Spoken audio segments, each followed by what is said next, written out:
Projeto Memória Petrobras, depoimento de Arthur de Oliveira, entrevistado por Eliana Santos. Rio, 8 de março de 2005. Realização Museu da Pessoa. Entrevista EDIB número 06. Boa tarde. Oi, boa tarde. Queria começar pedindo que o senhor nos fale nome completo, local e data de nascimento. Tá, meu nome é Arthur de Oliveira e eu nasci em Jacareí, estado de São Paulo, em 20 de julho de 57. Senhor Arthur, conta pra gente quando foi e como foi o seu ingresso na Petrobras. Meu ingresso na Petrobras se deu em 1983, em novembro de 83. Eu fui admitido em 1 de novembro. Tá? Prestei o concurso no primeiro semestre do ano. Fiz o curso de formação de operadores na época. Né? Foi a primeira turma que a gente chama de bolsista, que faziam o curso com uma ajuda de custo, até que houvesse a possibilidade da admissão, que se deu em novembro. E aí o senhor foi trabalhar, conta pra gente os locais que o senhor trabalhou, quais setores que o senhor passou, como que era a sua atividade? Então, aí eu comecei a trabalhar nessa época então como operador da área de destilação.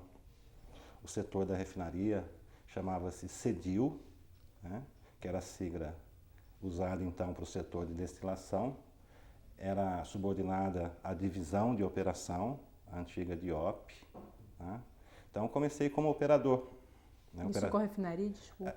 A refinaria Henrique Lage, a Revap em São José dos Campos. Tá. E, então comecei como operador, a carreira era o operador estagiário.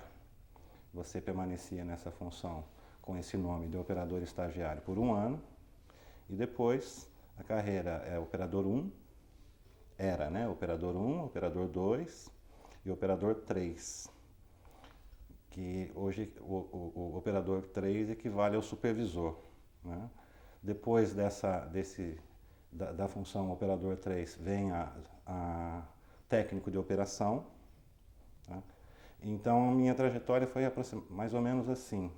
Em 1987 eu fui promovido a operador 2. Em 1992 eu fui promovido a operador 3. Em 1990, e tudo isso em turno de revezamento, sempre na área de destilação.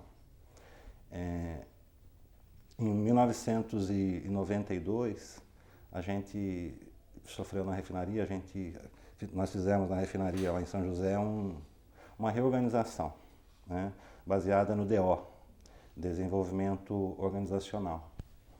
E um dos frutos do DO é a otimização da operação das áreas. Né? Então, a área de destilação, a gerência de destilação, ela se juntou à gerência de hidrotratamento. Então, o que era antes 2 gerências passou a ser uma só. Então, nessa época eu era operador 3. Então, a partir daí o setor passou a mudar de nome, passou a se chamar CEDID, que era setor de destilação e hidrotratamento. Hoje a gente chama simplesmente de DH, D de destilação e H de hidrotratamento. Em 95 eu saí do turno de revezamento para ocupar o cargo de técnico de operação. Né? A refinaria de São José, na minha área de destilação, ela foi uma das primeiras, eu acredito que a primeira foi a Reduc, aqui em Duque de Caxias, a sair de painéis analógicos para painéis digitais, e eu participei ativamente dessa transformação, né, desse salto tecnológico que a refinaria estava dando. Então, em 95 eu assumi a função, o cargo de técnico de operação. Em 2000, quando a Petrobras criou a chamada carreira Y, você chega num ponto da sua carreira ou você continua no técnico ou para o gerencial. Né? Então, como só tinha o gerencial, então muitas pessoas com potencial, com talento, né, ficavam represadas em seus anseios, ficavam assim, não havia, né, uma via, um caminho para que essas pessoas continuassem fazendo carreira na empresa. Então ela criou a carreira Y. Numa das pernas do Y continua o gerencial, na outra a área de consultoria técnica. Então em 2000 eu fui nomeado consultor técnico, né, dessa área em que eu trabalho. foi a primeira turma de consultores, eu sou da primeira turma de consultores. E em 2003, final de 2002, a gerência me convidou para trocar de perna, para passar da perna técnica para a perna gerencial, né? Então assumi a gerência dessa área de destilação e hidrotratamento. Nesse meio tempo, né, a minha formação técnica é em química, eu sou técnico químico. Nesse meio tempo eu me graduei em administração de empresas, fiz especialização em gestão de negócio, né? Estou criando coragem para iniciar um mestrado agora, porque não é fácil fazer um mestrado, né? Então estou me planejando para fazer um mestrado. Em qual área? Na área de gestão de pessoas. A minha tese vai ser em relação à disciplina operacional, porque na nossa área, né, o erro pode muitas vezes ter consequências muito graves, né? Muitas vezes o erro se dá por a gente não ter o que se chama de disciplina operacional, que assim, de uma forma bem simplória, bem superficial, eu costumo dizer que na nossa área a gente tem que fazer certo todas as vezes, né? Então a tese ela vai ser baseada nisso, né? Como conseguir esse comprometimento, né, de ter a chamada disciplina operacional através da participação no como fazer, né?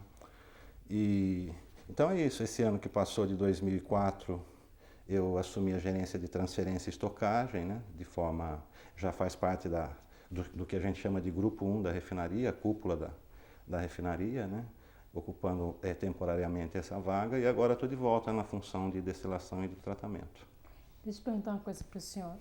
O senhor pode contar para a gente um pouquinho como que se dá o seu trabalho, principalmente na área de operação, né? Para a gente que não entende um pouquinho, como que se dá essa questão de destilação, de hidrotratamento. Hidrotratamento, né? Como que é isso? Para a gente só deixar Bom, registrado. Então, né, a refinaria de São José, né, acho que fica mais fácil até para eu falar pensando só na refinaria, porque embora elas sejam parecidas, elas não são iguais, né? Então, há refinarias que têm, como a minha, né, que tem como um produto muito importante querosene de aviação, outras têm lubrificante, então eu vou me ater à refinaria de São José, né? Então, a refinaria de São José ela tem uma grande destilação de combustíveis, que existe destilação para que você obtenha produtos para fazer lubrificante e outros para combustíveis. A minha é uma refinaria de destilação de combustíveis, né? Ela é uma refinaria grande.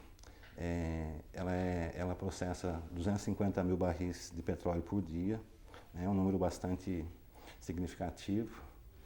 Se você considerar que o país consome, acho que em torno de 1.700.000, 1.800.000 barris por dia, desse consumo todo, 250 mil a gente processa lá. Como uma unidade, é a maior destilação da Petrobras. A refinaria de Paulínia, ela processa mais petróleo que a Revap, mas em 2 unidades de destilação, né? A refinaria de Paulínia, ela processa o equivalente a 58 mil metros cúbicos por dia, e a nossa é de 40 mil metros cúbicos por dia, os 250 mil barris, né? Só que a gente faz isso apenas em uma unidade de destilação. Então, uma unidade de destilação, as refinarias da Petrobras, a Revap inclusive, elas foram se adaptando ao longo do tempo para o petróleo brasileiro, né? A maior parte deles vindo da bacia de Campos, né? Então, a gente recebe esse petróleo via terminal de São Sebastião, né? Vem por navio das plataformas da bacia até São Sebastião, que é 150 quilômetros de São José dos Campos, onde a refinaria está localizada. Sobe a serra num oleoduto de 34 polegadas, né? E lá a gente recebe esse petróleo numa área de tancagem, que é chamada de TE. Essa área de tancagem é transferência e estocagem, né? Onde a gente armazena e movimenta os nossos produtos. Desses tanques ela vai para a unidade de destilação. Na unidade de destilação, o petróleo ele passa por processos essencialmente físicos. Não há transformação química do petróleo. Você retira do petróleo os combustíveis que a natureza colocou lá, né? Então o petróleo ele tem em sua natureza um pouco de GLP, nafta, que é matéria-prima da indústria petroquímica, ele tem querosene, que pode ser de iluminação, mas na nossa refinaria nós somos grandes produtores de querosene de aviação, tem óleo diesel, né? Então, uma unidade de destilação, né, ela tem alguns processos, né, processos-chave. Um deles é o de dessalgação, que o petróleo, seja de qual origem for, ele contém sais, né? Esses sais não podem participar do processo de refino, do processo de destilação, porque senão eles causam um processo de corrosão nos equipamentos, né? Então a gente tem um processo-chave de dessalgação, um processo-chave de aquecimento do petróleo e um processo-chave que inclui as torres de destilação, em que a gente separa do petróleo esses combustíveis que eu falei, o GLP, a nafta, o querosene, o óleo diesel. Tá? Então, o dia a dia, numa área dessa de destilação de petróleo, né, dia a dia de um operador, né, ele passa por operar fornos, né? Então a gente trabalha, como eu disse, aquecer o petróleo é um processo-chave. Então a operação de fornos, né, que são os equipamentos nos quais a gente aquece o petróleo, é uma das rotinas diárias do operador, né? O acendimento, o apagamento de queimadores, né? O ajuste do forno para o forno ter uma eficiência boa, né? Porque essa questão, numa unidade de destilação, usa-se muita energia. Né? Costumo brincar com o pessoal lá, é como se você trabalhasse numa indústria de cerveja e para cada 3 garrafas de cerveja que você fabrica, necessariamente você tem que tomar metade da terceira. Certo? Porque você não consegue fazer... que a gente quer gerar, nós somos uma empresa de energia, mas para isso a gente também usa muita energia. Né? Então, um dos grandes custos do refino de petróleo é o custo da energia. Então, o dia a dia de um operador, de um supervisor, de um gerente da área de destilação, né, passa também por ter assim, uma grande eficiência na operação desses equipamentos, para você ter, né, um consumo de energia que não onere muito os custos da companhia. Né? Como a gente trabalha com muito líquido, né, e transporta líquido de um equipamento para outro, a gente usa muita bomba. Né? Então, as operações do dia a dia do operador cuidar dessas bombas, operar essas bombas, né? Porque são equipamentos também que quando faltam, a gente não tem continuidade operacional. Então, o dia a dia de um operador é mais ou menos assim, né? Ele tem que operar fornos, ele tem que operar bombas, né? Hoje, a gente está assim, dando grandes saltos tecnológicos na Petrobras como um todo e nas refinarias também. Até isso que eu queria perguntar para o senhor. O senhor até mencionou essa questão de estar se adequando às necessidades dos óleos vindos da Bacia de Campos. Isso. Conta para a gente um pouquinho como foi que as refinarias começaram a se adequar, né, para esse óleo. Qual a especificidade desse óleo? Então, né, a Revap, né, ela é uma refinaria projetada para petróleo importado, na sua origem. Né?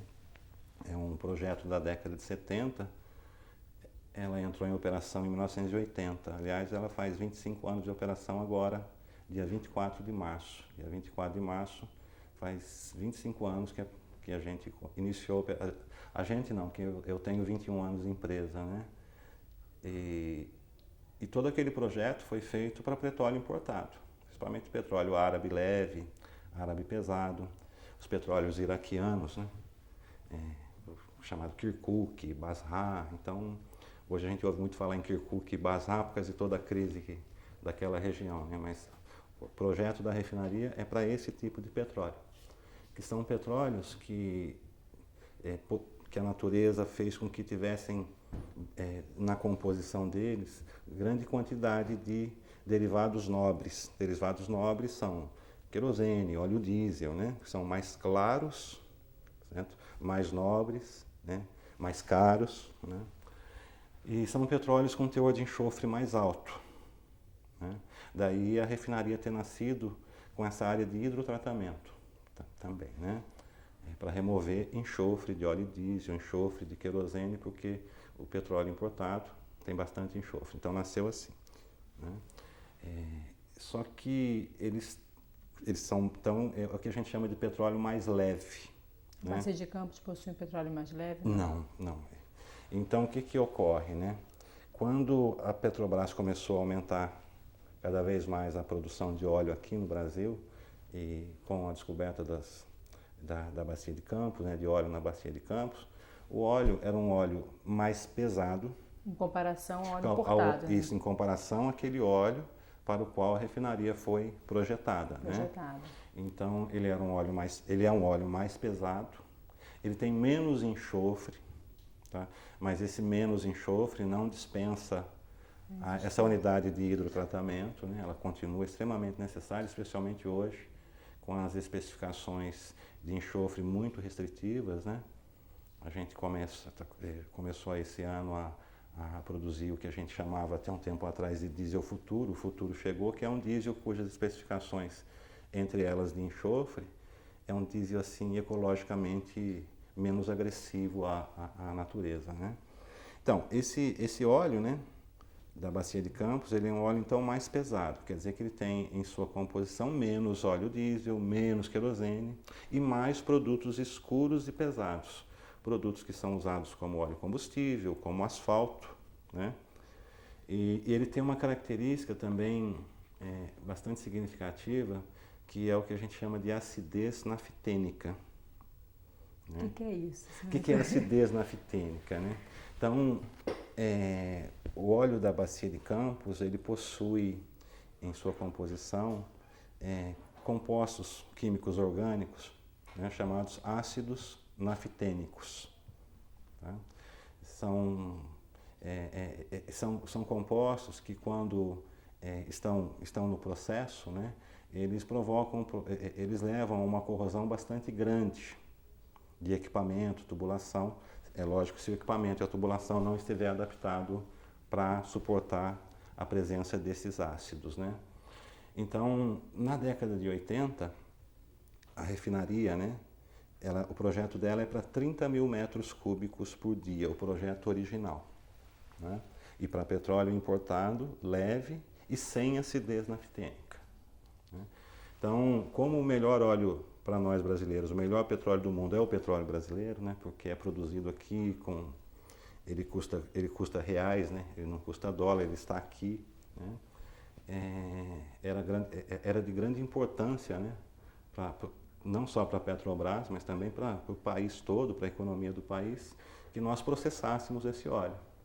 Só que não era possível processá-lo na década de 80, no início da década de 80, com os equipamentos então existentes, né?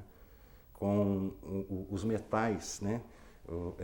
Porque como não havia essa acidez no petróleo de projeto, o material que você põe, o tipo de aço que você põe, é um tipo de aço que menos existente, né? Porque não foi feito para isso. Então, aí ao longo da década de 80, a gente passou a fazer testes na unidade, indo dosando um pouco de óleo brasileiro, né? O que começou a chegar para a gente primeiro foi o petróleo Cabiúnas, né? Que já tem um índice de acidez bem maior que o petróleo importado, mas a gente só podia processar um pouquinho desse petróleo brasileiro, desse petróleo Cabiúnas, misturado com o petróleo importado, que na mistura final você tinha uma quantidade de ácidos que não colocava em risco, né, que não era agressiva aos equipamentos, mas esse não era o objetivo, né? O objetivo era você ter uma refinaria em que você pudesse processar todo o óleo nacional, né? Então assim foi. Durante a década de 80, a gente contratou professores, né, doutores em corrosão, para a gente estudar os efeitos desse óleo na refinaria. Daí surgiu um projeto, né, na refinaria, em que a gente descobriu em quais locais da unidade de destilação, em quais equipamentos, em quais tubulações, esse ácido era mais agressivo, né, onde ele causava mais estragos. E em 1988, em maio de 1988, a gente fez a primeira grande adaptação da unidade de destilação da Revap para começar a aumentar, para a gente poder aumentar a participação do óleo nacional lá no refino em São José dos Campos, né? Mas mesmo aquela adaptação de 1988, né, ela acabou que ficou obsoleta porque a gente descobriu outros óleos, né? Aí começou a surgir muito mais forte o petróleo Marlim, com acidez maior ainda do que aquela para que a gente tinha preparado a unidade em 88. Mais ou menos assim, né? Você tem vários tipos de aço, né? Então, à medida que você vai colocando ligas nobres no aço, né, mais resistente ele vai ficando à corrosão, né? A corrosão é o chamado aço inox, né? Então, tem vários nomes, tem aço P305, são especificações do aço, né? Então a gente adaptou a unidade, vários pontos delas, para colocando aço 305 ou 309, dependendo do ponto, isso em 88. Né? Agora, à medida que se foi ficando cada vez mais forte a presença do Marlim, do petróleo Marlim, em 2002, em novembro de 2002, não, peraí, teve uma parada antes de 2002, deixa eu ver se eu me lembrar a data corretamente, 1993 teve uma, 1997 teve outra, que a gente fez adaptações em outros pequenos pedaços da refinaria, falando sempre da unidade de destilação. E isso permitiu que a gente aumentasse a participação mais ainda do petróleo Marlim. Vocês não recebem só o óleo da Bacia de Campos? Não, recebo 90% em média. Muitos dias hoje trabalho com 100%, porque o que aconteceu? Essas modificações que a gente foi fazendo permitiu que a gente aumentasse a participação. Mas o objetivo era que eu tivesse uma unidade em que eu pudesse processar só o óleo brasileiro, só o petróleo Marlim. Isso a gente fez em 2002. Tá? Em 2002 a gente fez uma última adaptação, daqueles números que eu falei, de aço 305, 309, então a gente colocou aço 316, né? Nesses pontos em que o ácido é mais agressivo, né? A gente colocou esse aço de liga mais nobre. Então hoje a gente consegue processar sem nenhum risco, nem para os equipamentos, nem para as pessoas, 100% de petróleo Marlim. Tá? E aí já está vindo uma nova turma de petróleo, né, com acidez. Até então o Marlim é o que tem mais? É o que tem mais e a unidade está preparada para 100% de Marlim. Mas a gente já está preparando a parada de 2008 para fazer uma adaptação em outras partes da unidade que com o Marlim não eram afetadas, mas que vão ser afetadas por essa turma nova de petróleo que foi descoberta pelo pessoal do EP. Tá? É um petróleo Jubarte, né? Para a gente ter uma noção, a gente mede esse ácido com uma análise chamada IAT, Índice de Acidez Total. Isso de se ele é pesado, no caso? Não, é ácido. Eu estou falando em acidez, tá? Acidez. Só em acidez por enquanto. Tá? Então, esse índice de acidez total do petróleo ao longo da história da refinaria, né? Ele vem crescendo. Então, hoje a gente tem um índice de acidez pouco maior que 1. Esses novos que já estão sendo descobertos e produzidos, algum deles já, a gente fala em índice de acidez 3. Né? Você praticamente dobra ou triplica a quantidade de ácido, esse danado desse ácido naftênico, tá? No petróleo, nos novos petróleos. Então, em 2008, nós estamos nos preparando para adaptar novamente a unidade para esse óleo. Porque sempre vale a pena, né? Por questão de custo, né? Por questão de logística e por questão, assim, para o país todo, né? Por questão até da autossuficiência, né? A autossuficiência em petróleo sempre vale a pena. Eu estou falando sempre em acidez, eu ainda não falei da parte pesada ainda, tá? Só para eu entender, porque às vezes a gente confunde esse óleo pesado com esse óleo ácido, né? Com óleo mais ácido. O nosso é mais ácido e mais pesado. Então toda essa adaptação que eu citei ao longo do tempo, ela se deu pela acidez. Tá? Mas a gente teve que fazer também adaptações para processar esse petróleo também pelo fato dele ser mais pesado. Como eu disse, no petróleo do projeto original, ele era um petróleo mais leve. Petróleo em que a natureza colocou mais óleo diesel, mais querosene, mais nafta. No nosso, a natureza colocou menos óleo diesel, menos querosene, menos nafta, né? Então, a unidade que era preparada para produzir, bombear, armazenar uma determinada quantidade de produtos mais pesados, que são os produtos escuros, né? Óleo combustível, asfalto, ela também teve que ser adaptada para produzir, bombear, armazenar mais produtos, porque isso faz com que o óleo brasileiro faz com que a gente produza mais produtos pesados, né? Então, em todas essas adaptações que a gente fez não só pela questão da acidez do petróleo da Bacia de Campos, mas também pela produção maior de óleos, de derivados, né? Mais pesados, né? Na faixa do asfalto e dos óleos combustíveis. Deixa eu perguntar uma coisa para o senhor. O senhor saberia me dizer quais são as refinarias que recebem esses óleos da Bacia de Campos? Olha, com certeza Cubatão recebe, né? A RPBC recebe. Com certeza a refinaria de Paulínia, a Replan recebe. Tá? Com certeza a Repar está tratando esse óleo já. Todas as refinarias, até a Relan, que é uma refinaria que trabalha basicamente com o petróleo baiano, voltada para lubrificante, também está preparada e também está processando petróleo marinho.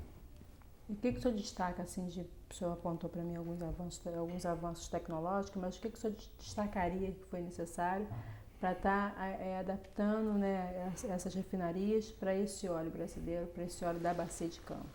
Eu destaco sempre nessa história toda, né, nessa evolução toda, a inteligência da Petrobras, né, o capital intelectual da Petrobras. Tomando ainda como exemplo a refinaria de São José, ela é um projeto de uma projetista italiana chamada Snam Progetti, né? Então, naquela época, né, nós não projetávamos as nossas próprias unidades. Então, a gente tem um centro de pesquisa fantástico, né, pessoas fantásticas que aprenderam, né, desenvolveram tecnologias.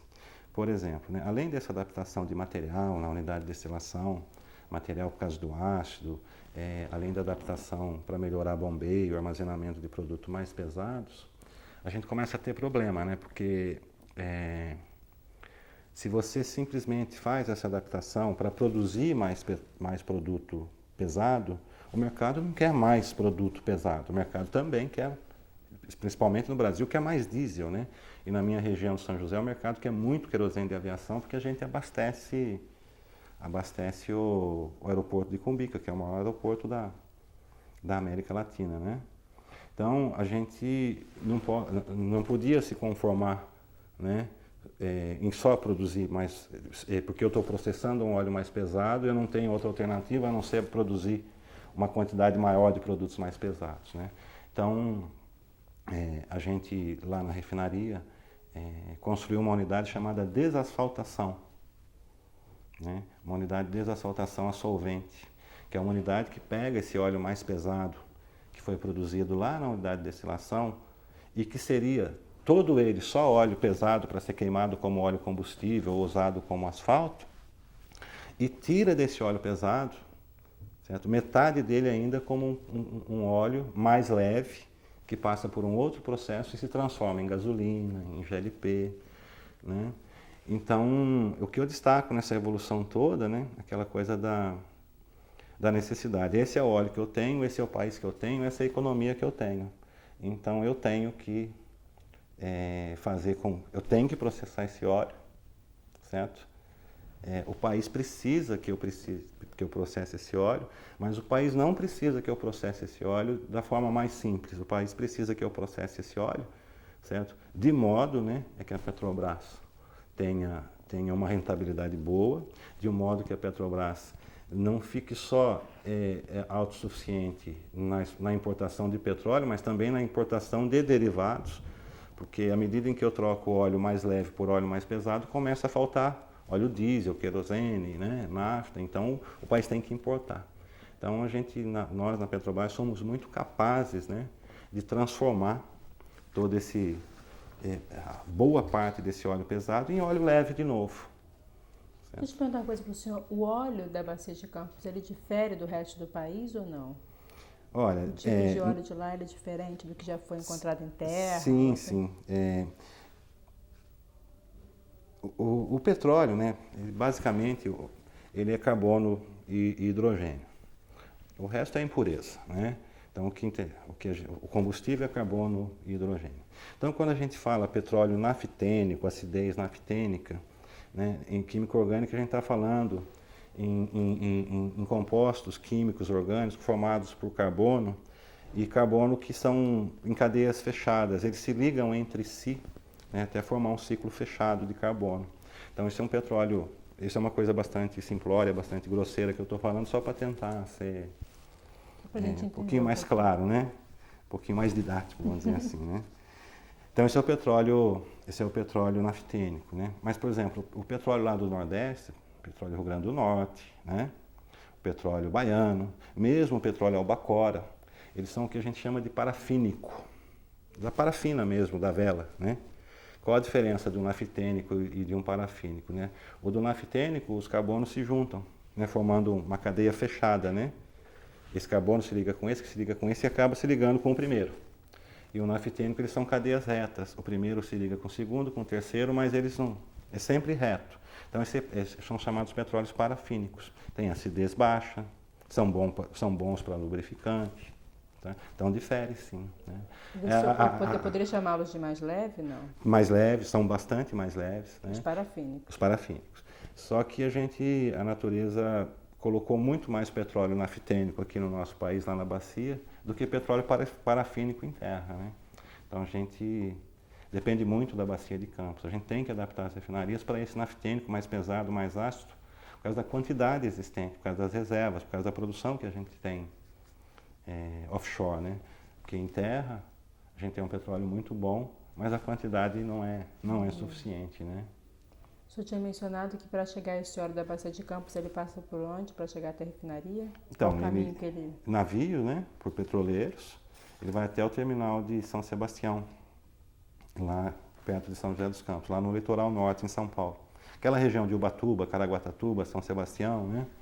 Então tem o terminal da Petrobras em São Sebastião e de lá ele é bombeado, sobe a serra, né? Sobe aquela região da rodovia dos Tamoios, né? E dali ele vai tanto para São José dos Campos, né? Para a refinaria, para a Revap, refinaria de São José, quanto para a Replan, a refinaria de Paulínia, lá pertinho de Campinas, né? Lá na Grande Campinas. Deixa eu te perguntar uma coisa, em relação à questão ambiental, o que o senhor acha que mudou com essas descobertas da Bacia de Campos? Quais foram as exigências maiores em relação a essa preocupação com o meio ambiente, essa coisa toda? Olha, eu acho que a preocupação ambiental, né, ela existe independente da origem do óleo, né? Por exemplo, uma das preocupações, um dos problemas da queima de combustíveis, por exemplo, a gasolina, óleo diesel, é a presença de enxofre, né? E o enxofre, esse eu vou ter até maior quantidade em petróleos importados às vezes, né? O que ocorre, né, é que graças a Deus, a gente adotou leis, né? O Brasil tem adotado leis ambientais bastante restritivas. Quando eu ingressei na Petrobras, em 1983, o óleo diesel, por exemplo, ele podia ter 1,5% de enxofre. 1,5% do óleo diesel que a gente produzia podia ser enxofre, né? Então, todo esse enxofre ele vai se transformar no final da história na chamada chuva ácida, né? Ele vai formar gases de enxofre, SO2, SO3, em contato com a água da atmosfera vai virar ácido sulfúrico, que é a chuva ácida. Tá? Então, a Revap, né, nós tivemos a felicidade de ela já ter nascido com unidade de hidrotratamento ou de hidrodesulfurização, que são unidades em que a gente faz acontecer uma reação, aí sim, não é um processo só físico, é um processo físico-químico, né, em que a gente faz acontecer uma reação entre o enxofre presente no óleo diesel, né, por exemplo, serve para QAV também, né, e hidrogênio. A gente produz hidrogênio, faz com que certo? O hidrogênio reaja com o enxofre presente lá no combustível que a gente está tratando, e esse enxofre, então, do combustível ele é removido, né? Você tem o combustível com menos enxofre, forma um gás chamado gás sulfídrico, H2S, certo? E esse H2S ele é matéria-prima para uma unidade de recuperação de enxofre, e a gente produz enxofre, certo? Que também é um composto que o Brasil é muito dependente, porque o enxofre é uma coisa, eu costumo dizer, né, que o pessoal fala que inferno cheira enxofre, então vocês não sabem para que serve o enxofre, né? Porque o enxofre ele tem diversas finalidades, né? Na agricultura, né, como fertilizante, na indústria médica, na farmacêutica, né? Ele está presente em vários tipos de remédio. Também faz outras coisas, faz pólvora também, né? Apesar que a pólvora também é uma coisa boa, né? Depende do que para que você vai usar a pólvora, né? E qual é a dosagem permitida hoje? Não sei se é então, assim. aí veio esse valor, naquela época, na década de 80, no início da década de 80, esse valor de 1,5% fazia com que eu nem precisasse colocar em operação, se eu não quisesse colocar em operação, aquela unidade de hidrotratamento de diesel. Porque o diesel produzido na destilação já tinha menos que 1,5% de enxofre. Mesmo assim, até por uma questão de consciência ambiental, né? À época, a consciência ambiental hoje é muito mais profunda do que naquela época, a gente operava aquela unidade, mas não para cumprir uma legislação ambiental, porque era uma decisão da Petrobras operar aquela unidade. Porque a Petrobras resolveu manter aquela unidade de operação. Então, ao longo do tempo, esses números foram baixando, de 1,5 para 1, para meio. Nesse meio do caminho aí, a gente passou a ter especificações para óleo diesel metropolitano e óleo diesel interior, né? O óleo diesel metropolitano é aquele que a gente usa nas grandes cidades, né? Nas grandes capitais, cidades grandes do interior, por exemplo, a própria São José dos Campos, Campinas. Então, a quantidade permitida de enxofre no óleo diesel metropolitano, menor do que aquela permitida para o óleo diesel interior, que você queima lá, no interior do Mato Grosso, né? Principalmente no agronegócio, né? Na agroindústria. Então, veio diminuindo, né? Passou de 1,5, 1,5. Então, até pouco tempo, os valores eram os seguintes, né? Para óleo diesel metropolitano, 0,2%. Você lembra que lá no começo era 1,5%, né? Já baixou aí 7 vezes, né? Então, para o metropolitano, 0,2%. Tá? Para o interior, né, para o diesel interior, 0,35%. Agora, né, a Petrobras está produzindo, aliás, a gente até antecipou, a gente tinha esse objetivo de produzir aquilo que eu falei que era o diesel futuro, né, em 2006, mas a Petrobras já está fornecendo o diesel que tem os seguintes valores, né? Para o diesel metropolitano, que era 0,2, agora é 0,05. Quase 0,05%, ou como muitos de nós chamam, é o diesel 500 ppm, 500 partes por milhão. No milhão você pode só ter 500 de enxofre, né? Equivale a 0,05%. Esse é o diesel mais restritivo que a gente já teve. E essa é uma exigência da empresa, uma exigência nacional? Na verdade, né, tem as resoluções aí dos órgãos legais, né, CONAMA, né, Ministério de Meio Ambiente, sempre, eu não diria de acordo, né, mas sempre com a participação da Petrobras, né?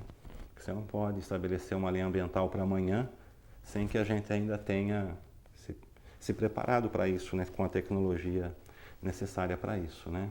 Então, esses valores, eles são valores legais, né? Se eu não estiver cometendo nenhum engano, esse valor começava a valer de verdade a partir de 2006. Mas como a Petrobras se adiantou na implementação de tecnologias capazes de fazer essa redução, a gente já está fornecendo o diesel metropolitano com 500 ppm ou 0,05. Mas é lei. Aí, senhor Arthur, só estava falando em relação a se adaptar a essas leis ambientais, E o senhor disse que isso é realmente uma exigência que foi natural, não necessariamente em relação à Bacia de Campos. Não necessariamente. E teria outra coisa que o senhor gostaria de destacar em relação a essa questão ambiental?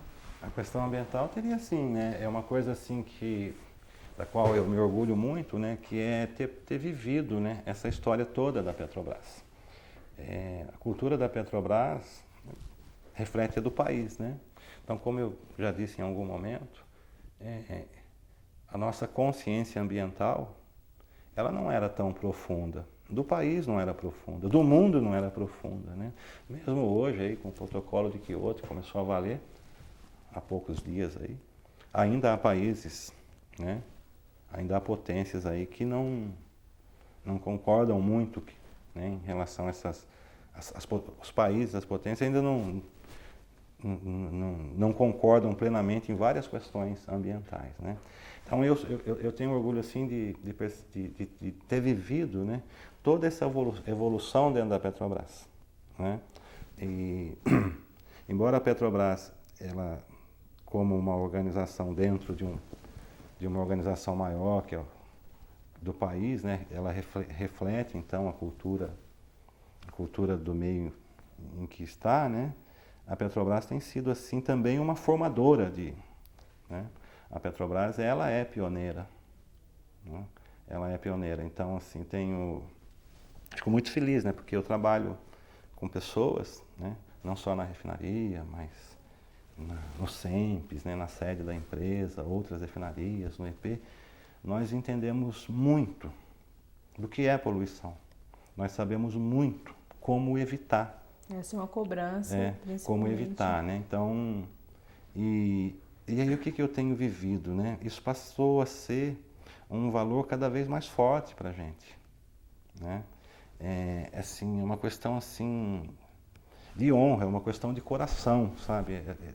Deixa de ser só lei. A gente sabe que a gente trabalha numa indústria em que o produto, né, final dessa indústria, derivados de petróleo, né?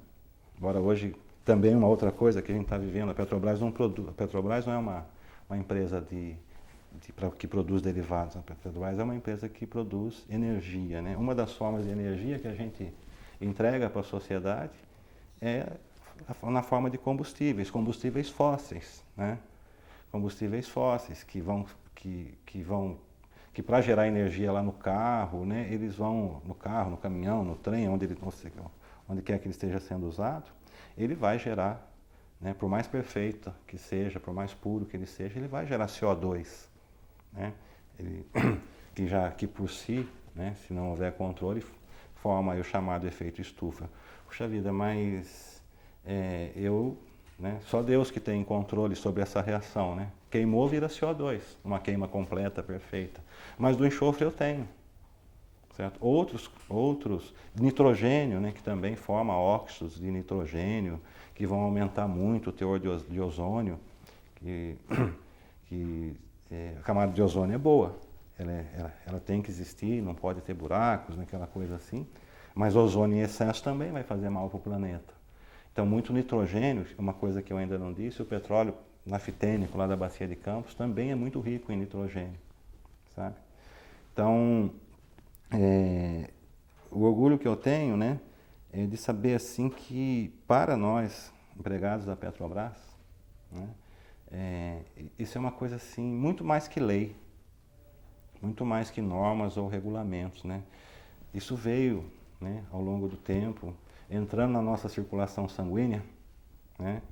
Então, nós somos inconformados com o status quo, né? Com a situação atual. A gente quer sempre, né, nessa questão ambiental, oferecer melhorias, né?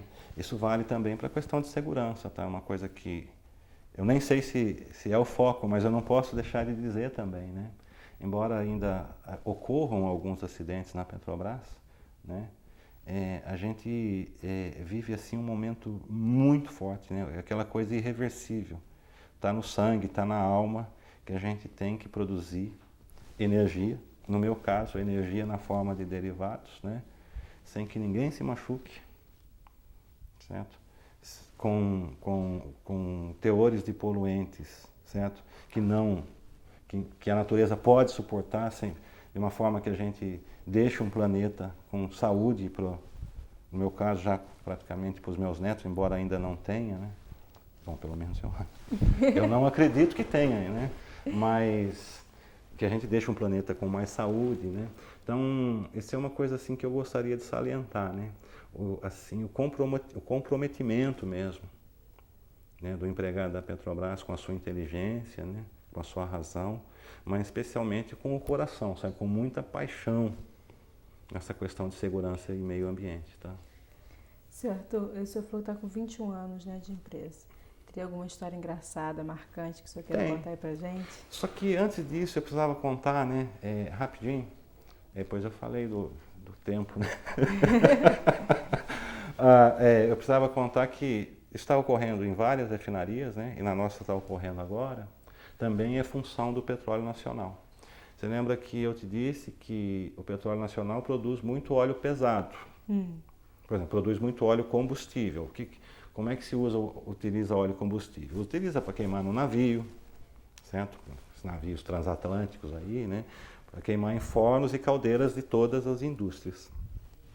Mas, né, a gente tem descoberto no Brasil, né, e ainda tem o caso da Bolívia, muito gás natural, né?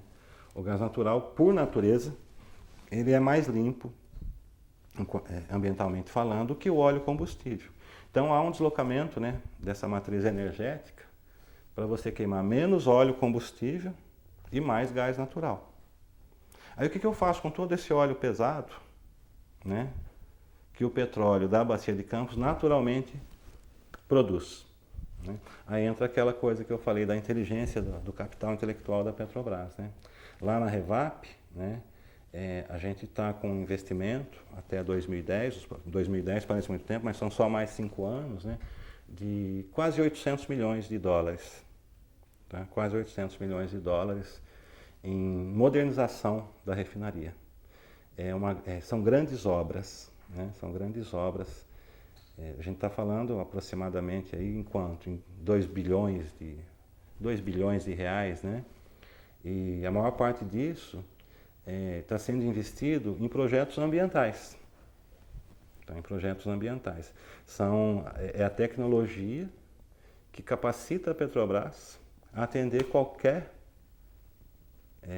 restrição, né, em termos de enxofre, nitrogênio, né? Tudo que eu falei para o diesel, por exemplo, vale para a gasolina também. A gente, lá em São José dos Campos, em poucos anos, né, ainda nessa década, vai estar produzindo gasolina praticamente sem enxofre, com traços de enxofre. Isso custa bastante dinheiro, né? Isso custa muito esforço, né, tanto do investidor, né, com todo esse investimento fabuloso que está fazendo. Eu estou falando só na Revap, né, mas são vários bilhões nas refinarias todas, tá? Então, essas novas unidades não ampliam aqueles 250 mil barris. Eu não vou passar a processar mais que 250 mil barris. Eu vou continuar processando os 250 mil barris, tá? Só que os produtos, né, a unidade vai estar capacitada a produzir gasolina ambientalmente cada vez mais adequada, né? O diesel pode vir mais restrições, que a gente vai estar preparado para mais restrições, né? E são unidades que transformam o produto pesado, cada vez transformam mais produtos pesados em produtos leves, transformam mais óleo combustível em gasolina. Eu não aumento a capacidade de processamento da refinaria lá em termos de petróleo, continua sendo 250 mil barris por dia a capacidade.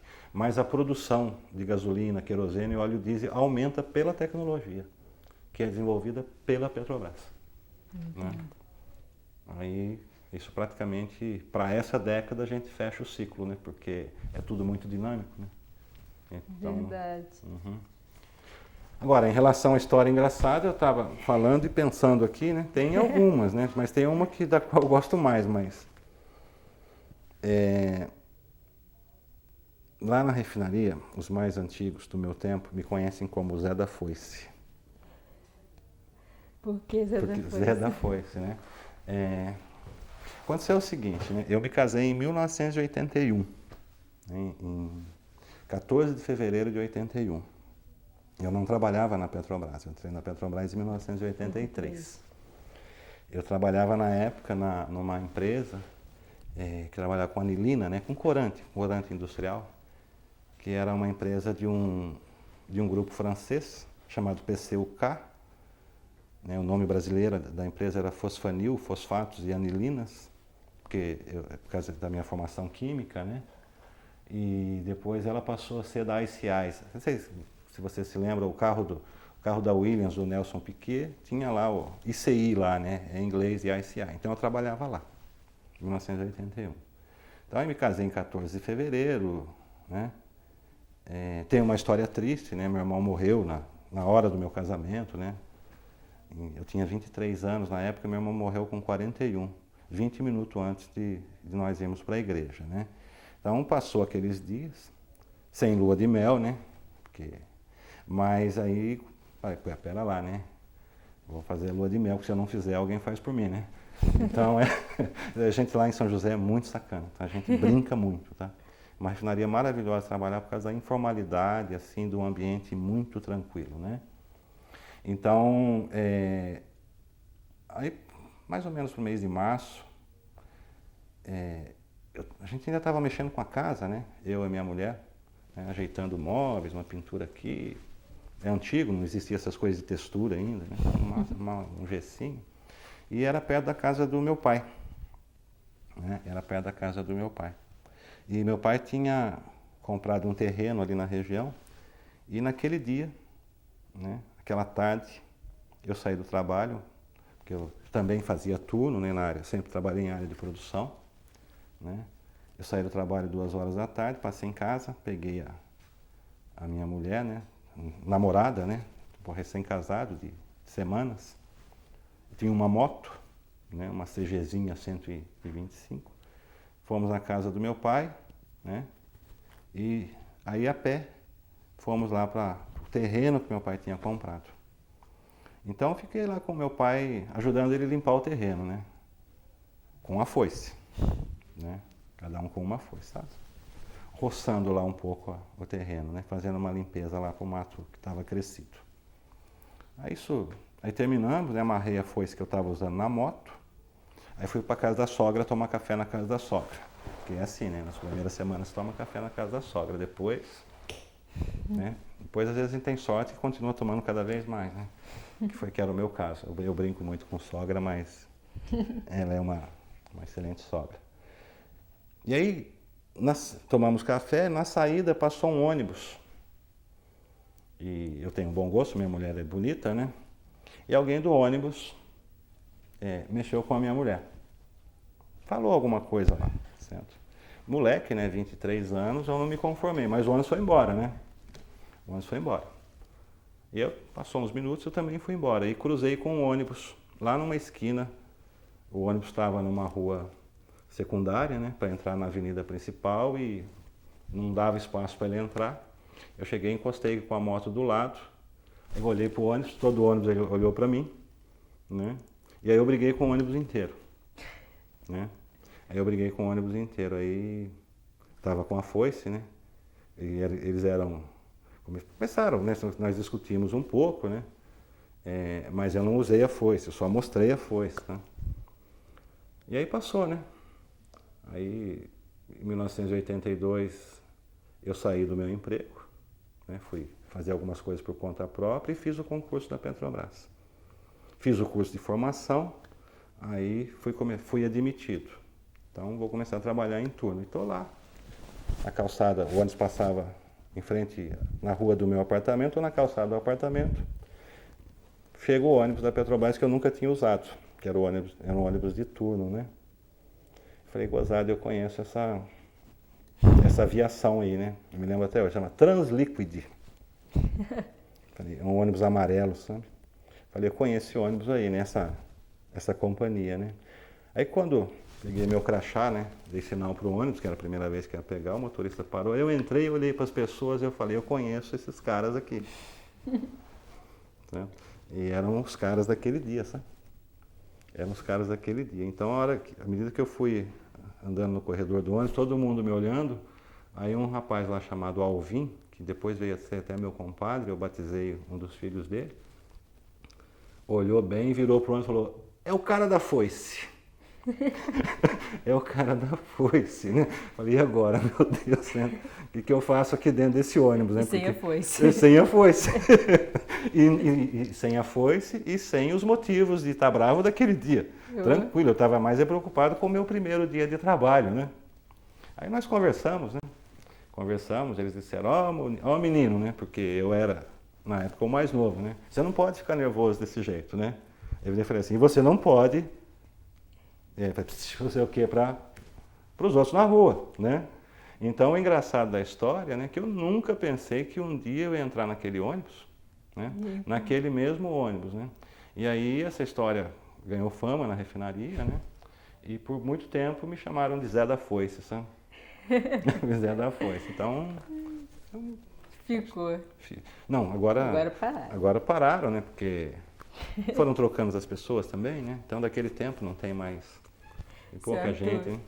Infelizmente, a gente vai ter que encaminhar para o final da entrevista. Eu queria saber o que o senhor achou de ter participado do Projeto Memória, contribuindo com o seu depoimento. Então, né? Quando eu recebi um correio pelo Notes, do Renato Lee, que é assistente lá do Allan Kardec, né? E alguém, acho que é Sheila da comunicação, é a Miriam. As duas que estão acho que era um correio da Miriam pedindo para o Renato Lee que indicasse alguns nomes para falar sobre esse assunto que a gente falou, né? Então ele indicou alguns nomes, né? E mandou com cópia para mim. Então eu fiquei muito contente de ter sido lembrado, né? Para falar um pouco do Refino. Isso foi sexta-feira ou quinta-feira que eu recebi esse correio.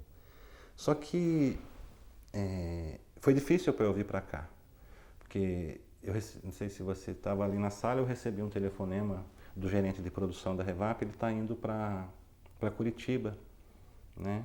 Está indo para Curitiba, lá faz parte de um grupo de SMS que vão tratar lá questões de segurança, meio ambiente e saúde. Então eu não poderia vir. E aí eu fiz igual criança. Eu chorei, eu esperneei, falei, né? Nós vamos dar um jeito, porque eu sou o substituto dele. Né? Eu sou o substituto dele. Eu chorei tanto, certo, que ele mudou a viagem para hoje à noite. Né? Porque para mim era muito importante. Né? Eu costumo dizer o seguinte, né? A gente tem alguns pilares na vida da gente. Né? Um deles são os amigos, né? O outro é a família, né? E o outro é o trabalho. Né? Eu nem vou cometer aqui a asneira de tentar comparar quem é mais importante. Tá? Quem é mais importante. Mas o trabalho é uma coisa muito importante. Né? Acho que foi o Gonzaguinha que diz, né? O homem sem o seu trabalho, o homem não tem honra. Né? Então, eu ainda tive a sorte, né, de estudar aquilo que eu gostava. Né? Química, eu gosto muito, né? Eu me dou muito bem nessa área. Eu tive a sorte, todos precisamos trabalhar, né? Tive a sorte de ter aquela coisa da química, né? Houve uma química entre o Arthur e a Petrobras. E quem que é a Petrobras? São pessoas, né? Petrobras não existe, né? Petrobras é um grupo de pessoas com os mesmos objetivos. Então houve uma química muito grande entre mim e a Petrobras, né? E eu não me vejo assim, o que você seria se você não trabalhasse? Não sei. Né? Não sei o que eu seria, não, porque eu nunca parei para pensar nisso, porque, né? De tanto que eu gosto daquilo que eu faço, do ambiente que eu tenho, né? Do respeito que eu tenho pela Petrobras e o respeito que as pessoas da Petrobras têm por mim. Né? Eu tenho muitas pessoas que são referências para mim, mas eu sou referência também em muitos assuntos. Né? Sou muito respeitado por isso. Né? Falei, poxa, e agora eu vou perder a oportunidade de falar sobre tudo isso, né? Eu quero sim, né? Falei pro meu gerente lá, né? Se tiver outdoor, eu quero estar lá no outdoor. Se tiver um livro, eu quero estar lá. Eu faço parte disso, claro. Poxa vida. Eu doei a minha vida, né? Parte dela, né? Parte dela para a Petrobras. Não quero sair daqui, eu quero que de alguma forma o meu nome fique aqui. Eu quero ter os meus 15 minutos de fama, né? Dentro da Petrobras. Eu quero que lá no ano de 2030, eu tinha esse camarada aqui, né? Que foi consultor técnico, que teve essa ideia, que fez aquilo, contribuiu com isso, errou ali, né? Aquela coisa assim. Para mim foi fantástico. Ai, que ótimo. A gente que agradece muito pelo seu depoimento, Arthur.